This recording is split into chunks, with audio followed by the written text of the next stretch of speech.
It's presence, people in or regularly in the included locations. But Google has it set as a standard to presence or interest, which Got it. is people in regularly in in your included location or who have shown an interest in your location. So for me, it would be something like if I'm thinking about going on holiday to Denver or somewhere like that, then, it would be a case of, I'm looking at like holidays to Denver and, this, that, and the other, right? I've shown an interest in the US and I've shown an interest in Denver.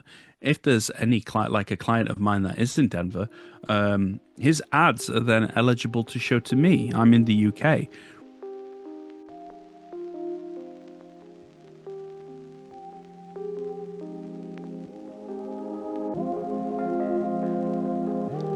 How's it going, everybody? My name is Gene Villanos from the PPC Cave, and I'm here again with my co-host Ryan Fenton. Say hello, Ryan.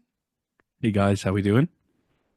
We are doing great because we're coming back with more content, Google Ads related, and in this episode, we are talking about four things everyone needs to do when starting Google Ads. And I think this can be part of our Google Ads for Beginners series, just because we're all beginners at heart at some point, sometime, even if you're 1 year into it, 5 years, 10 years like us, 10 plus years. So I think it's really important to go over.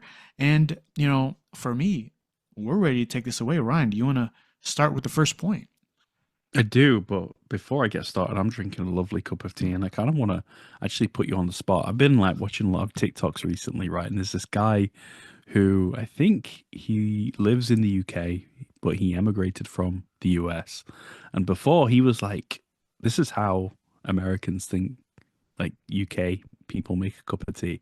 I want to check with you, like, how do you think we make a cup of tea? Like, if I gave you a mug and a tea bag, I'd be like, how do you make it?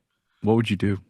Oh my gosh. What would I do? Blindsided Dude, you. Yeah. yeah, so this is definitely out of left field. I'm not a big tea guy, I'm a coffee guy, but I mean, aren't you supposed to steep it, you know? And some people what my wife actually does is she'll take the tea in her little, I don't know, it's like a little cage, and the tea's inside, and there's a screener, and she'll just pour the hot, it's like a pour over. But I would rather take that little thing and just steep it. Is that a big no-no? What do you Is mean steep? What do you, so I don't know dip it steep. inside the water and just keep, like taking it in and Yeah. out, like What, steeping like it. cold water or hot water No, it or has to be, boiling? it definitely has to be boiling. I think we use our Okay. little Zwillig. I think it gets up to like 200 Wow. Fahrenheit. I don't know what that is in Celsius. And then yeah, we steep it. And I don't like to leave the bag in or the steep in. I like to take it out just because the crumbs or it starts to Yeah. formulate inside. So I don't like that. What Yeah. about you? A- Any milk? Do you throw any milk in there or anything? Oh, hell no. The only thing, if I'm sick, maybe some honey. But Honey. like I said, tea is more so a remedy as opposed to leisure, in my opinion, because y'all like love it Wow. for We for do. leisure. Yeah. I mean, you know, obviously we say leisure over here as well, but we're going to throw that out there.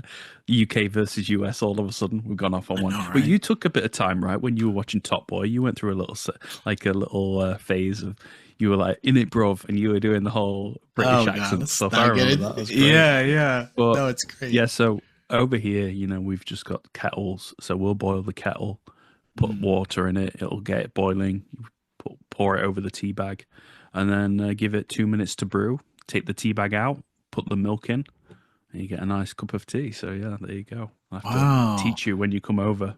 I If you might, ever yeah. fly over to Europe, we'll meet I up and have I'll to. make you a proper cup of Yeah. tea. Yeah. No, I'm So gonna I'm gonna need it with milk because I've never had it with milk. I've had Kurdish friends. good. I think Middle Eastern culture also has this Mm, type of love for tea, and yeah, it's really good with dessert or something like that. So yeah, I'm that's gonna have to true. check that out, man.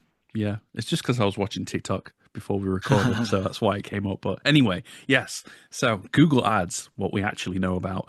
So this is all about what? 4 tips to get started with Google Ads. I think is that correct?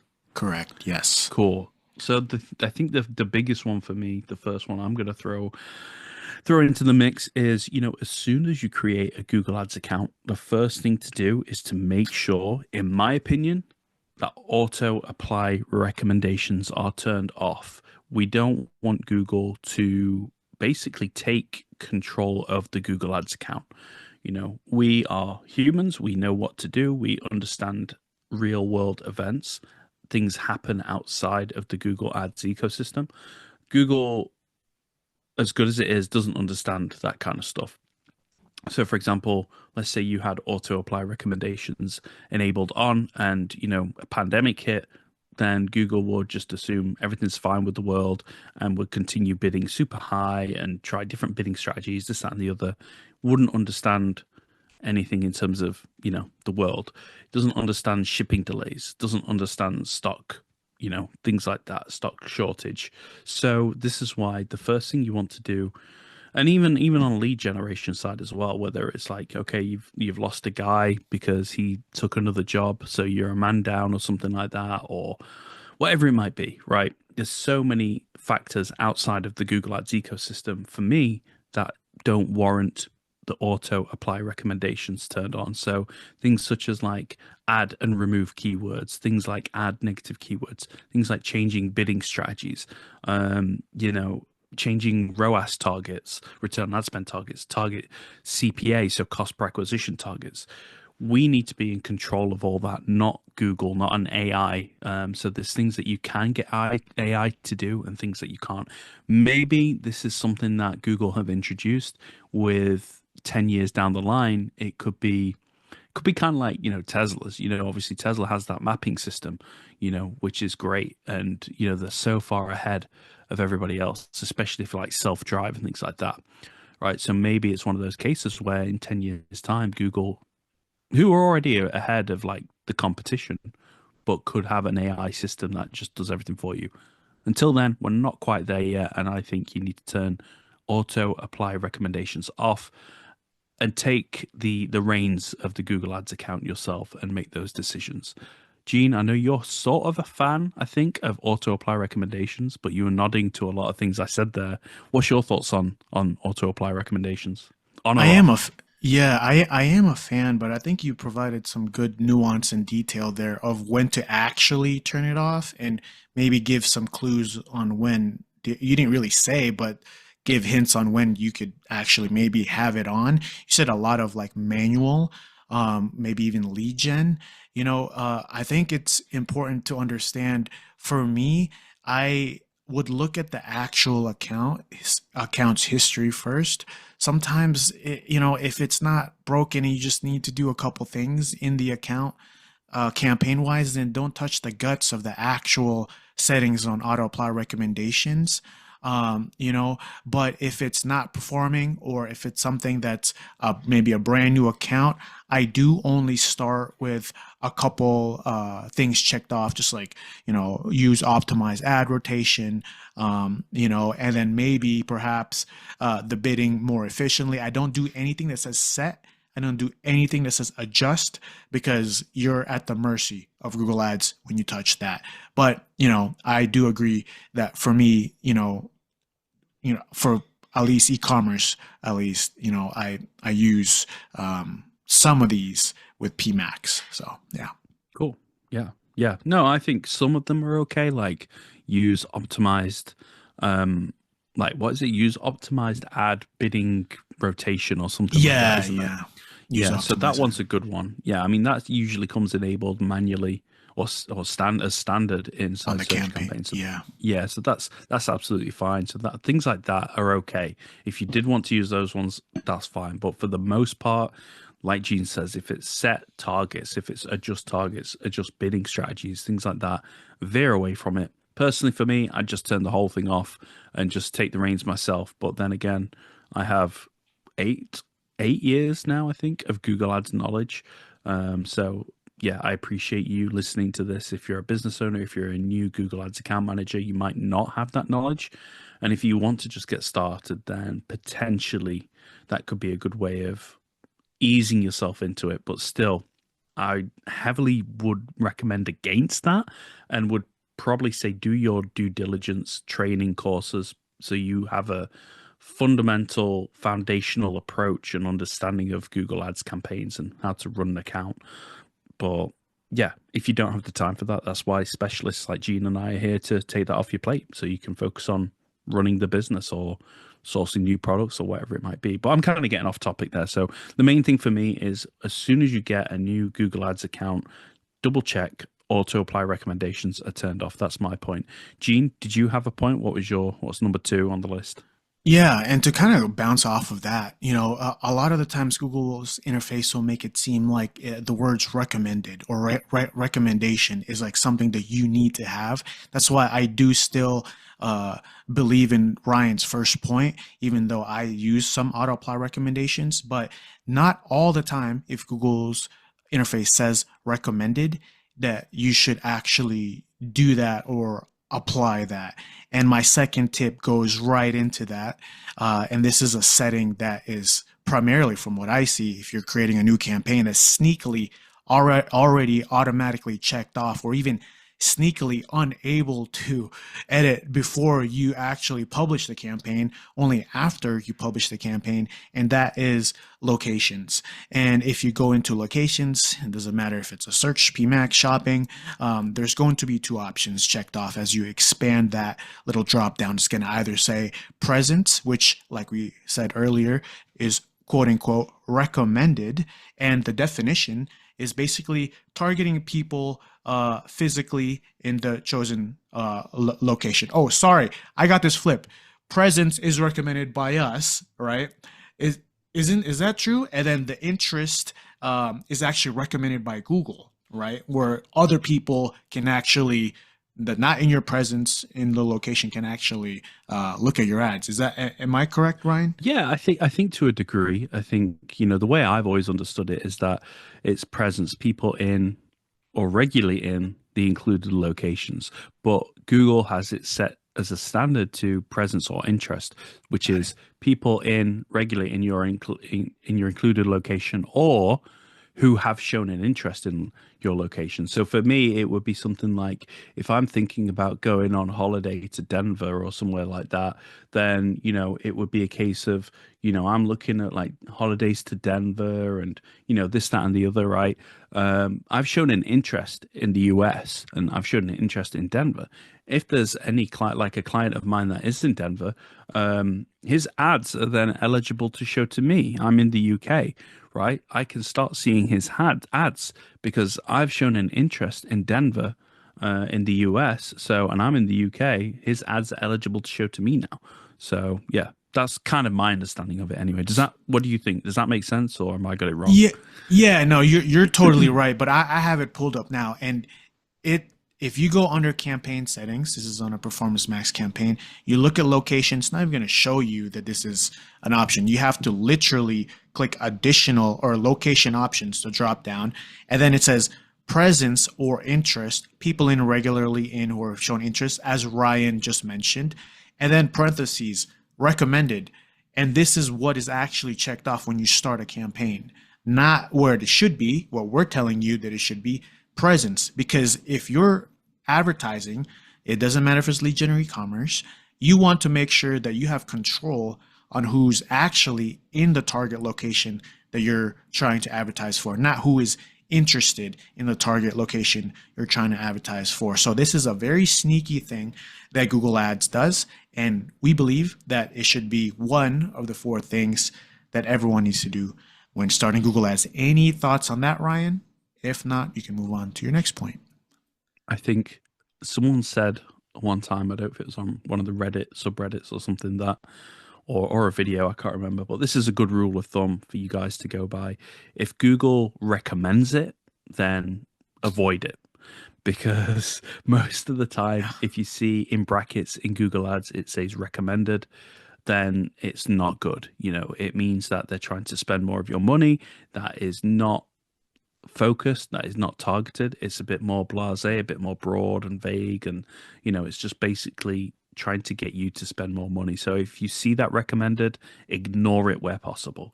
So auto apply recommendations, ignore it. Presence or interest recommended, ignore it. It could be like add more broad match keywords to your campaign and it's recommended. Ignore it. So most of the times, you want to ignore any recommended features in Google Ads. That's all I'll say on that point. Is that a fair point, do you think? Very fair, I Thank believe. you. Cool. So number three for me is hands down, I would say the most critical, like the biggest thing you can do inside Google Ads is conversion tracking. For many years when Google Ads started out, I don't think this was a feature that you couldn't really understand where you were getting conversions from. It was all about clicks, it was all about impressions, things like that. There was no KPIs, and I think people fought really hard to get conversion tracking implemented in Google Ads, and now it's a feature. And we've had it ever since that I've been in Google Ads. It's been there, but we need to measure success. We need to have KPIs to make sure the campaigns are on the right track, or just as important, on the wrong track. And I used to say to people, it's like driving to a place you've never been before without having a map, right? So you've not got an indicator of where you're going, you don't know where you've been, where to go, things like that. When you have conversion tracking, it's important because it gives you that feedback, it gives you that data to say, this is working, so let's scale this up. But at the same time, this isn't working, so let's scale that down. And it can be, okay, well, these keywords are giving me really good conversions, great cost per conversion, a really good conversion rate. I'm happy with these ones. We know that data because we know we're getting the conversions from that. On the flip side, if we didn't have it, we could be pausing keywords willy-nilly, I like that word, and we wouldn't have that data to back it up. We just kind of say, okay, well, this keyword has spent like $50, or this keyword has spent like £150. It's not, I don't know if it's working or not. I'm going to pause it. And that could be detrimental to the success of the account and the campaign. That could be your main front and center best performing keyword, and you've just paused it. So this is why it is important to know what's working, what isn't working, and why conversion tracking is important. Gene, any thoughts on that? No, conversion tracking is the first thing that I look at when I audit an account. So it should be the first thing that you set up when you create an account for sure. It's like a no, it's like a, what do you call it? Like a no, not a no-brainer, but like a, Non-negotiable. thank you. That's the word I was looking for. Definitely a non-negotiable. Like if you're going to have a Google Ads campaign, you need conversion tracking. And I won't run a Google Ads campaign without it. It has to be the first thing to get set up. So yeah, if you don't have conversion tracking, a couple of options. You could look to do it yourself. You could ask your web developer, or you could find a conversion tracking specialist on like a freelancing platform. They're really good. I've used them myself and absolutely fantastic. But yeah, hands down, that is one of the first things you need to do as soon as you land inside the Google Ads account. Get conversion tracking set up. So yeah, Gene, last point, I think it is number four. Yeah, and the last point, we have to really understand that the budget is very, very crucial to any Google Ads account. I always say this, it's in the name itself, pay per click. So we have to understand how budget utilization works. The way that I always do it, if I'm onboarding a new client, or if I'm maybe having an introductory call with a potential client, is I always just ask, what is, a number that is a whole number that you're okay with just testing if Google Ads would work. And I sometimes have to gauge if, the words that I use with clients, because sometimes they'll say, wait, are you asking me how much money do you want me to blow without getting anything in return? And that's not exactly what I mean, but it's very close to it, because we cannot guarantee anything in Google Ads. All we can guarantee is that we have experience in the process of successful Google Ads management. So what I like to say is envision a whole number and be able to divide that by three, just because for me, and I think Ryan agrees with me also, that 3 months is just such a beautiful amount of time, I feel like, it's just the perfect amount of time to understand that there is,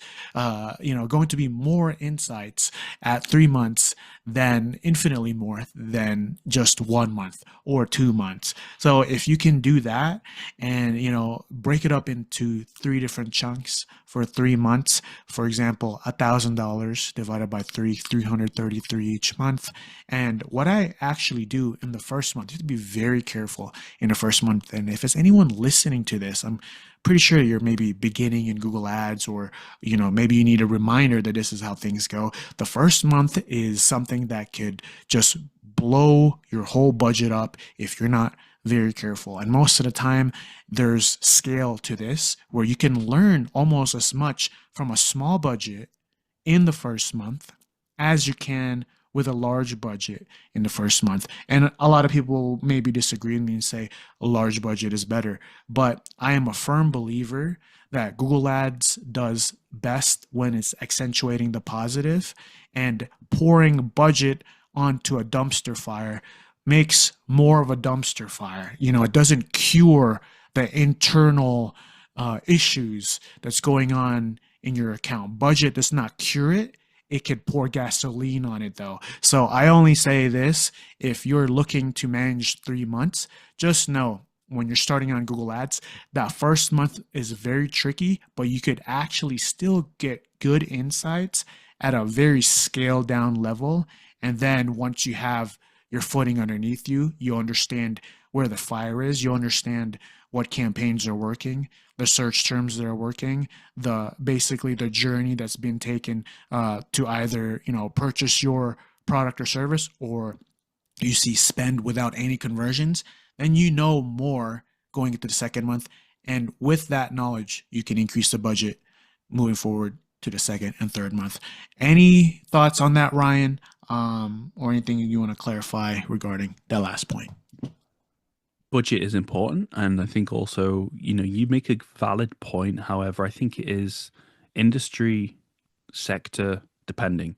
Like if you say had $10 per day in e-commerce, that's more realistic, I think, than in lead generation. But Yeah. again, it depends on what the business niche is. So for example, if it's plumbing, $10 a day isn't really going to get it done. £10 per day is not going to get it done, because it's probably one of the most competitive niches out there. You're looking at upwards of like $15, £20, $30 a click, just a single click.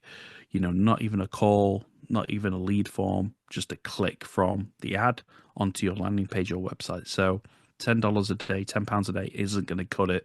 But, if you have a small e-commerce brand and you're selling products, then £10, $10 might be a good place to start, just to test it, just to get some data in. So it really is niche and sector depending. So yeah, I think budget is a tricky one. You really do need to sit down and run the numbers yourself as the business owner and say, what could I afford to do in terms of the first 3 months? Is it £10 a day? Is it $50 per day, for example? Obviously, depending where you are in the world, depending on if it's lead gen, e-commerce, niche depending, like I said. But you really do need to sit down and decide a budget. I would start more on the cautionary side, here on the side of caution. So it could be somewhere in the region of 20 to 30, whether that's pounds or dollars per day, is probably a good starting point for the first month or three, if you can afford that.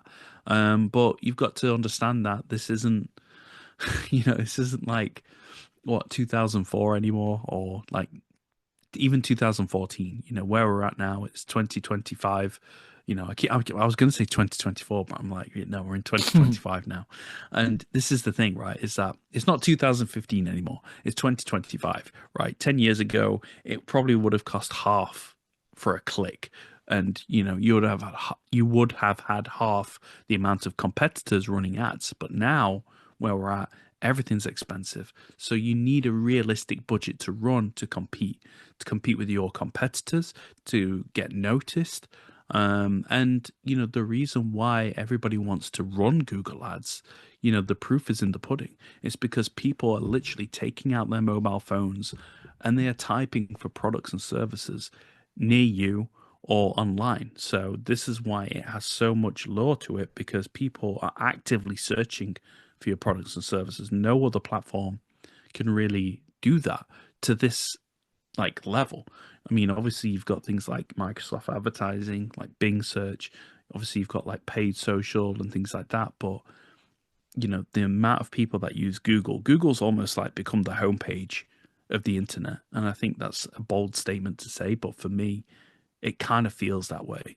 Is that is like the number one page where you start from is Google, and then you go and do things from there, at least from a product or service perspective. So, yeah, I think that is why there's so many people using it. It's the number one search engine in the world, and there's no other platform that can give you that intent. So this is why having a realistic budget to advertise with is important, because you're going after that intent, that high quality traffic that is in the best position to convert. So yeah, that's my thoughts on that. Yeah, definitely agree. It's definitely niche dependent. Like Ryan said, it could be $10 a click for lead gen, especially if you're in maybe a heavily populated city and you attach that city to that lead gen keyword, it goes even higher and higher. So it's just really important though to understand the gist of the way budget works, have an adequate budget, but also make sure you could prolong it for 3 months. And then also my rule of thumb, regardless of what budget you have, I use maybe 30 to 50% of that monthly budget in the first month. I don't use it all. So that's kind of just like what Ryan says, more of cautionary in the first month because there's a lot of traffic that may be irrelevant in that first month. But, I think with these 4 points, I think we give someone a good starting place if they haven't had a chance to maybe run a Google Ads campaign, or maybe they do run a Google Ads campaign and they're creating a new campaign. So I think it's really important to go back to this beginner series, and we'll continue to do so. Do you have any final words, Ryan, before we sign off? No, I think you covered it really well, and that is a really good point on your side. Is that if someone's watching or listening to this, and if you hit these 4 points of location, of auto apply recommendations, of conversion tracking and budget, if you get those things in a row, I'm not even lying. Gene and I have audited so many accounts over the years. I can guarantee that if you get these 4 points done, you are doing better than 90% of Google Ads accounts and advertisers out there. No word of a lie. The amount of times I audit an account and conversion tracking isn't set up, or I audit an account and location is wrong, or all the auto apply recommendations are on, or they don't have a realistic budget, like $2.50 per day or £5 per day. So if you can get all of these things correct, you're already ahead of the game. You're doing better than 90% of people. So that's all I was going to say. Yeah. And Ryan is right. If you want more of these tips that get you ahead more than 90% of other PPC Google Ads managers out there, you got to continue to listen to the PPC Cave. And the PPC Cave is live and up every Monday, 12 a.m. Mountain Time on Spotify video, YouTube video, and Ryan gets with you on social media with the IG Reels and YouTube Reels and TikTok. And if you like this content, go ahead and comment, follow, show us some support. And if you want to see other things that we want to discuss, that may be something that we haven't discussed before, just go ahead and shoot us an email at theppccave@gmail.com, or comment on any of our socials or any of our platforms, and we'll definitely reply. But if there's nothing else, see y'all next time. Bye for now.